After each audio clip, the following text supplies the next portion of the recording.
Hello, welcome to our presentation on effects of wide bandgap devices in medium voltage inverters on induction machine stator insulation. I am Arsha Mirza and the co-authors of this paper are Hip Nguyen, Dr. Ali Bazi and Dr. Yang Chow from University of Connecticut.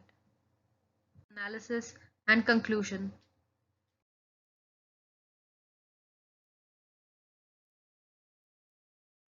Specifically, I'll be talking about stress on insulation systems, type of insulation in medium voltage induction motors, potential threats and aids of wide bandgap devices on insulation systems, and the scope of study.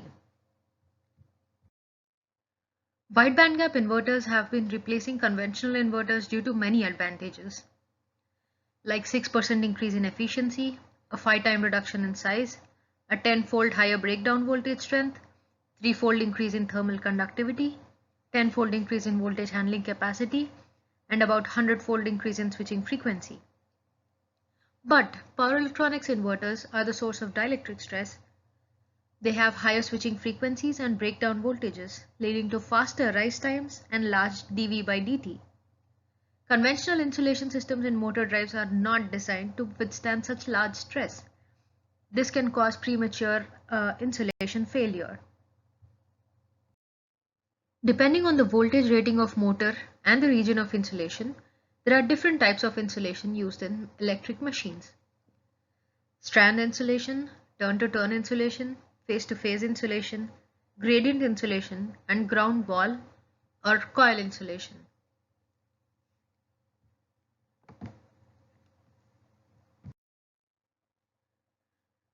Looking into a little bit detail in the insulation within the motor, strand insulation is used to protect the individual strands and can be seen in the picture as highlighted in yellow. They can be film, tape, or a combination of two. The voltage between individual strands are quite low, typically less than a few volts regardless of the applied line voltage, and therefore these strand shorts in the form of wound in the form of coils or bars will not cause winding failure but will increase the stator winding losses and cause local temperature increases because of circulating currents. Whereas turn insulation are used to protect one turn from the other. A turn insulation may have many parallel strands, all at similar potential. The average potential from one turn to the other is approximately line voltage divided by the number of turns. And the fast rise time voltage surges coming from circuit breaker turn on or insulation faults in power system cause non-uniform distribution in voltages with higher stress on line and turns. Phase insulation usually takes the form of separators between coil groups and is used in lower voltage random wound machines. We know that for Y connections, phase voltage equals line voltage over root 3, and for a delta connection, line voltage and phase voltage are identical. Large form wound coils used in medium voltage machines do not use phase insulation, but rather they rely on coil insulation or ground wall insulation as protection. The gradient insulation comes in the form of a tape or conductive paint and is applied to machines with line voltages greater than 6000 volts. The slot portion of the coil is covered with a conductive tape to ensure good contact with the ground plane of the slot, as the ground plane is shown in the figure above. A sharp boundary between the line and ground is not very desirable. So, the coil is wrapped in successively fewer thickness of gradient material, and this is how grade insulation is done. And now coming to the most important insulations, which is coil insulation or ground wall insulation. They have the highest chance of a failure because they have the largest potential difference. That is the line voltage of the coil to the ground potential of the slot. And they are frequently subjected to breakdown and are the scope of study in this paper. So this paper studies the effect of wide bandgap inverters which cause large dV by dt and have higher rise times on the coil insulation or ground wall insulation within medium voltage induction machines. This slide talks about um, the 5 important parameters of wide bandgap devices, and this picture has been modified to depict the threads and aids of wide bandgap technology on insulation materials. So the 5 factors considered are electric field, thermal conductivity, melting point, electron velocity, and energy gap. So we know that as we move from silicon to silicon carbide to GaN, these different parameters have different materials have different parameters and can be judged based on their performance and efficiency. So as the electric field strength of the wide bandgap inverter devices increases, they cause an increased dielectric stress within the insulation system, which can hurt the insulation system. And moving on to thermal conductivity.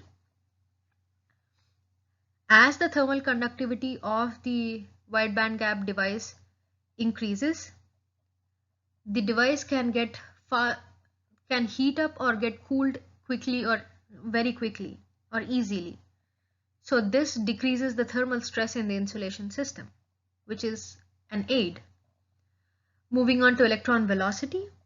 As the electron velocity within the wide bandgap device material increases, it can be able to switch faster, which means the switching frequency of the device increases, and this causes faster breakdown of the insulation system, which is a threat to the insulation system.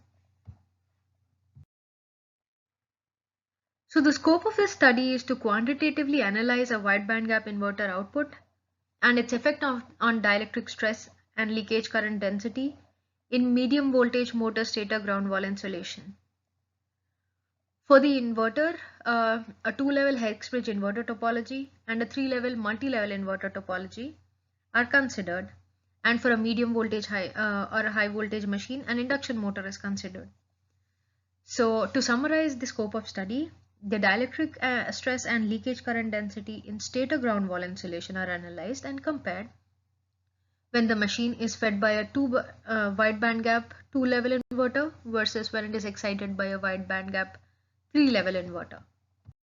Moving on to simulation parameters, I'll be talking about the medium voltage induction machine parameters and the outputs of 2-level and 3-level inverter topologies considered and their approximated waveforms, limitations of the study.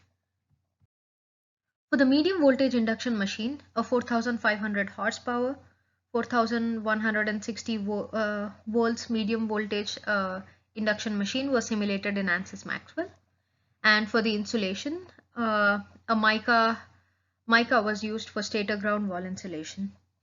And here a picture is shown of the lateral section of a machine, and all the parts within the machine are shown in the table below. So part 1 is stator core made of M36 steel. Part number 2 is the stator winding bar made of copper, and its a zoomed in picture is shown here. Part 3 is the rotor core, and it is made up of M36 steel. Rotor bar is copper, and part number 5 is mica, which is these two linings which surround the stator winding bar within.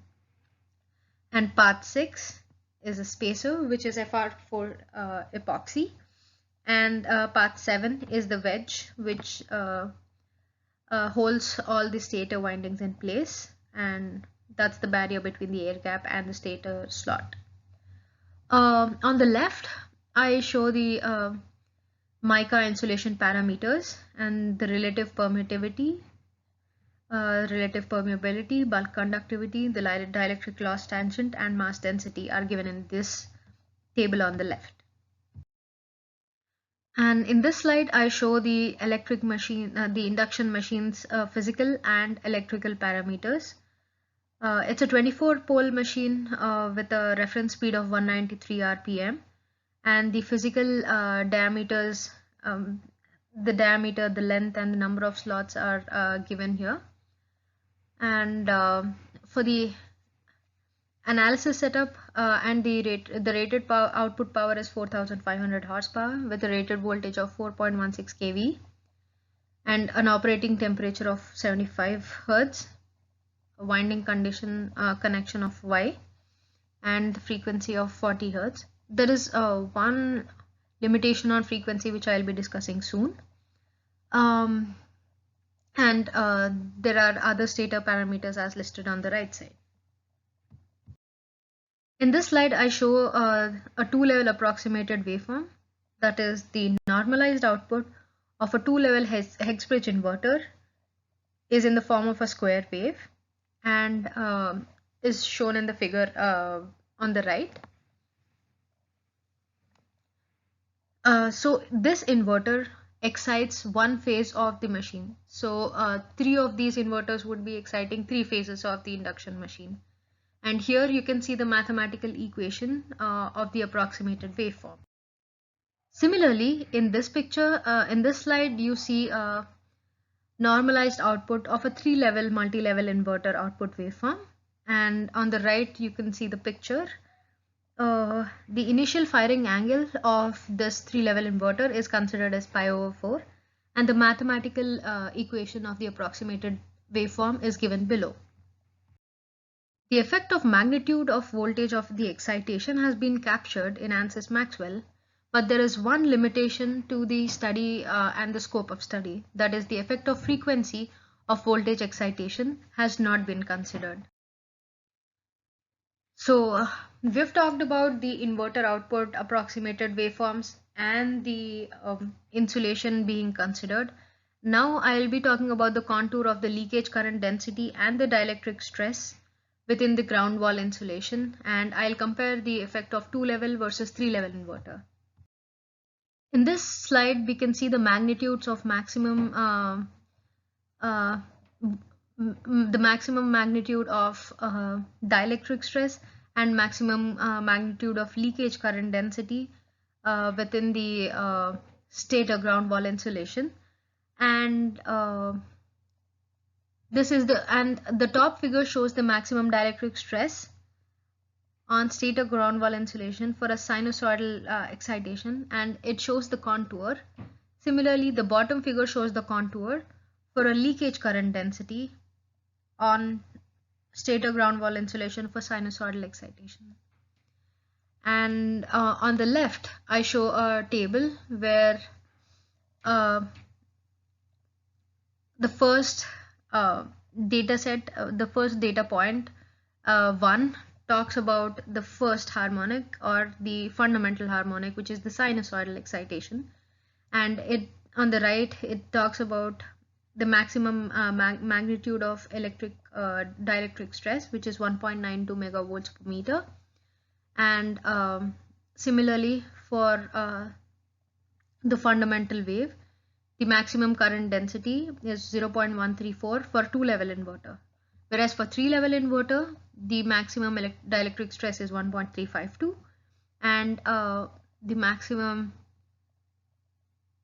leakage current density is 0.095 milliamp per meter square. So here is a table which summarizes all the additional harmonics considered, and we can see the trends in the next slide.